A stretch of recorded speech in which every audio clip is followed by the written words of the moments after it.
Today I invited Fluffy here to read her last chapter in Fluffy's Life 3.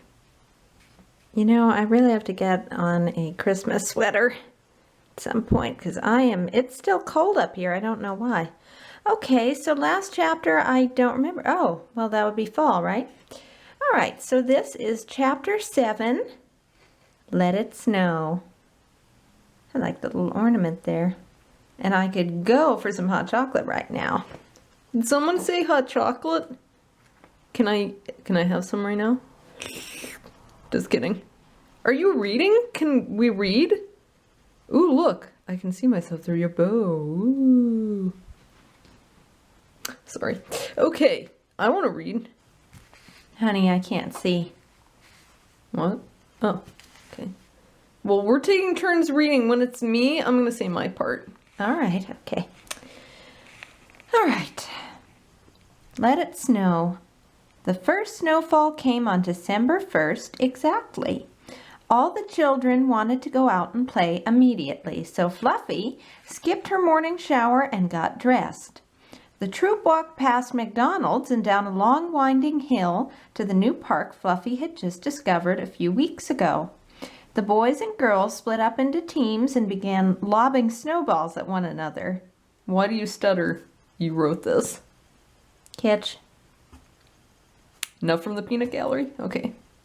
I'm going to have to use my paw to follow along like with the little ones. Clifford felt his team had the best position behind the big oak tree. Jonathan made a steady supply of snowballs, but occasionally he had to spit on them to get them to stick together. Ew.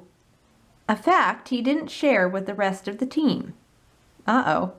Fred and George were on a sneak attack mission. They ducked behind bushes and ran up behind Sonnet and Star and dropped ice in their hoods. Even Snoopy, who could usually be found reading at any family get-together or adventure, got into the spirit of things. He got so carried away, he accidentally hit Fluffy with a wad of snow. He apologized, but it was too late. Fluffy had already been over to prepare her retaliation snowball. Kitch led the girls' team. This is you, Kitch. Kitch led the girls' team. She felt the best stakeout. Why did I read that like Pee-wee just now? She felt the best stakeout was behind a row of dead bushes near the community garden. She had the smaller kids like Wrinkle and Socks hide in the bushes and camouflage themselves with twigs, something Fluffy had to pull out of their hair when they got home. When anyone got too close, they would jump out and yell, "Gotcha!" Fluffy was surprised by this more than once. After a few hours, everyone was thoroughly tired and had slush in their boots. When they arrived back home, Fluffy helped the kids pull off their snow boots and mittens and set them on the register grates to dry.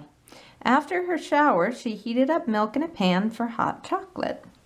She felt like she was getting a cold, but she told herself over and over again that it won't happen. It can't happen. It wouldn't dare. Here, let me do it. Actually, we're discarding the pages. What? You're throwing it out after you're done reading? No, I'm just moving it aside. I will let you know when this is about you again. Okay. By Thursday, she was sick, and it took her a week to recover. Whisper tended to her every need while she sat up in bed calling the power company, the library, and reorganizing paperwork. She thought watching a Christmas movie might cheer her up, so she popped in White Christmas. It wasn't long before Clifford and Kitch wandered in, and Clifford started asking questions. Clifford, you want to come over here and read your part, honey? Let me get him. I don't know where he is. I have sparkles on my pants. Why do I have sparkles on my pants? Clifford, honey, why are you always in your baseball uniform? I don't know. Is this thing on? Hello? Okay. What's my part? I don't know what my part is.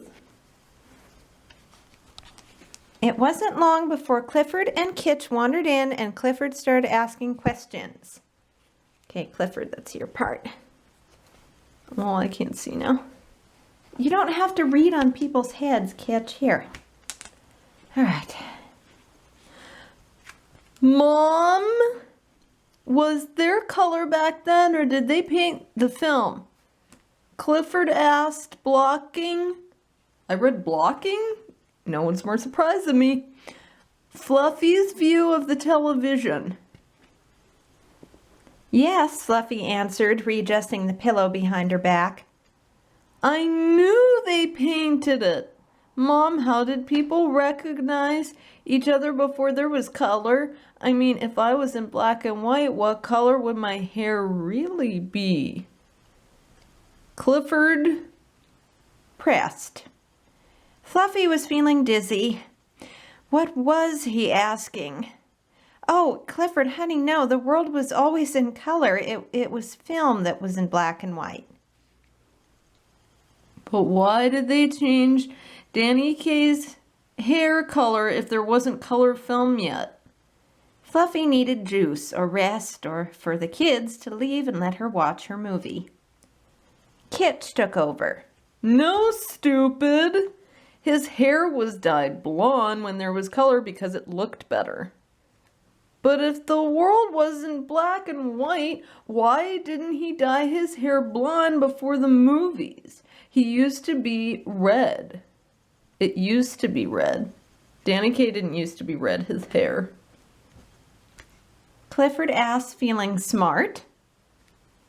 No one cared what color his hair was until he got... Mom, I just messed something up. We may have to, record all this over again. What did you drop? A thing. Where was I? No one cared what color. No one cared what color his hair was until he got into the movies, Kit said, losing her patience. Why? Because, Clifford, just because. But his hair is red in this. How do you explain that? Fluffy looked over to her nightstand to see if there was any tea left in her holly cup. Nothing. Look, it's so simple, Kitch began. He had red hair. He dyed it blonde for the movies. Then he went back to red, and the world was never, I repeat, never in black and white. Only movies were in black and white. Then when they got color, he dyed his hair blonde, and so on. Okay? Okay, I get all that, but if he dyed his hair blonde for color movies, why is it red? That was all Fluffy could take. Kids, why don't you just watch Elf, huh? They put in their Christmas movie and pressed play. If that's Sam's snowman, I'm assuming this is me making trouble again. If that's Sam's the snowman from Rudolph the Red-Nosed Reindeer, why are they calling him Leon? Fluffy left to make herself some chamomile tea. 2 pages, kids. We did it. All right, this is a big monologue for me. In mid-December, Fluffy began preparations for Christmas. Mid-December? Oh my goodness. You were doing stuff in November this year. Yeah. She bought the baby she bought the babies? She brought the babies shopping with her. Alex and Spotty loved gazing at the holiday decor and bright flashing lights. Their first stop was Hobby Lobby. Fluffy needed to pick up some silver icicles to hang on the tree and a small strand of multicolored lights for the kids' tree. It wasn't long before other shoppers descended on her aisle. Arms reached around her and people peered over her shoulder, straining to be exactly where she was. She looked around to the next aisle. It was clear. She pushed her cart toward the stockings and bows section, and within a few minutes, people were packed around her again. Spotty started to cry, so she abandoned Hobby Lobby with a bag of bows and some candy canes. Oh, candy cane wrapping paper. That sounds cute. Don't you remember this? You lived this. She bought a different kind for each child so she could keep track. Very wise idea with 15 children. Next, she went to Walmart, where she found everything she needed. Can I just pause here again to say that I went to Hobby Lobby this year, didn't find anything I needed as usual, and then ended up at Walmart?